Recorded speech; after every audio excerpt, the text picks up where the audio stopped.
Today on Rappler.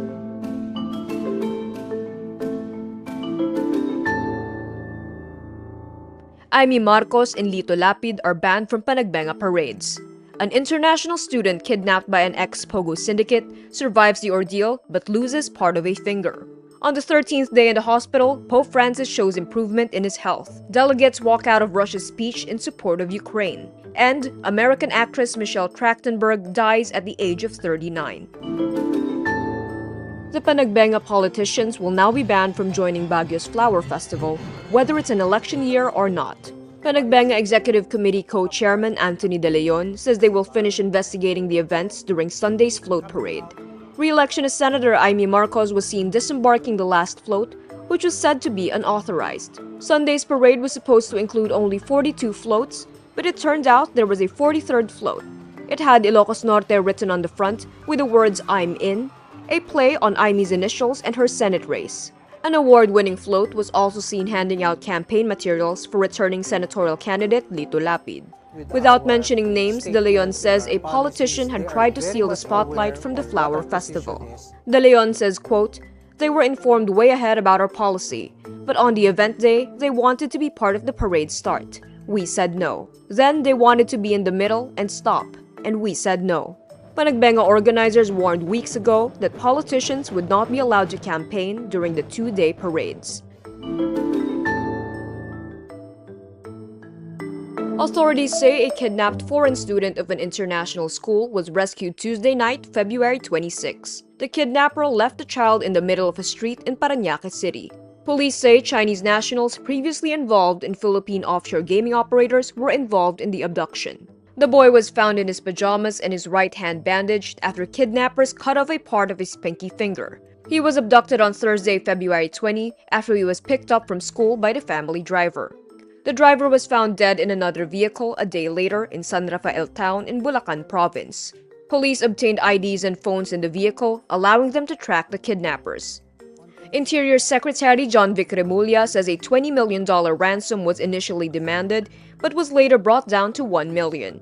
He adds the parents did not pay the ransom despite receiving a video of the child's right pinky finger being partially severed using scissors. Remulla says the motive was just money.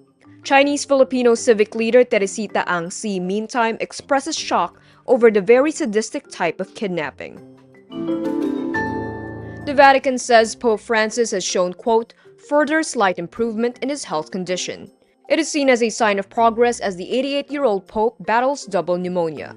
The Vatican adds the Pope continues to receive oxygen, but has not experienced any further respiratory crises. A CT scan of his chest also shows a normal progression of the lung inflammation.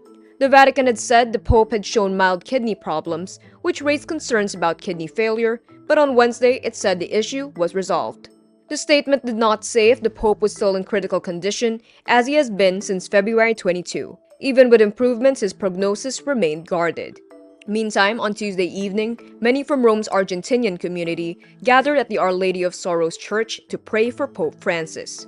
Paraguay's ambassador to the Vatican, Romina Taboada Tonina, who was also present at the service, referred to the Pope as a great leader without a doubt. Delegates walk out of Russia's speech to the UN Human Rights Council in Geneva on Wednesday, February 26, in support of Ukraine. Britain's ambassador to the UN, Simon Manley, says, quote, "Our support for Ukraine is ironclad. We want to see a just and enduring peace in line with the UN Charter and with international law." Manley also adds there can be no peace without Ukraine. Meantime, Washington left its seat empty at the Human Rights Council following President Donald Trump's decision to withdraw from the body. In his speech to the council, Russia's Deputy Foreign Minister Sergei Vershinin accused Ukraine of, quote, flagrant violation of fundamental human rights. He also claimed it was Russophobic and discriminating against Russians in Ukraine. Dozens of countries supported Ukraine at a UN meeting in Geneva on Tuesday, a day after the UN Security Council passed a US-drafted resolution that took a neutral stance on the conflict. American actor Michelle Trachtenberg passed away on Wednesday, February 26. Her public relations team confirms her passing but did not disclose any further details. ABC News reports, Police sources said the late actress was found dead by her mother on Wednesday morning in her New York City apartment near Columbus Circle. The network also reports Trachtenberg had recently received a liver transplant and might have been facing complications. She is believed to have died of natural causes, and there are no signs of foul play.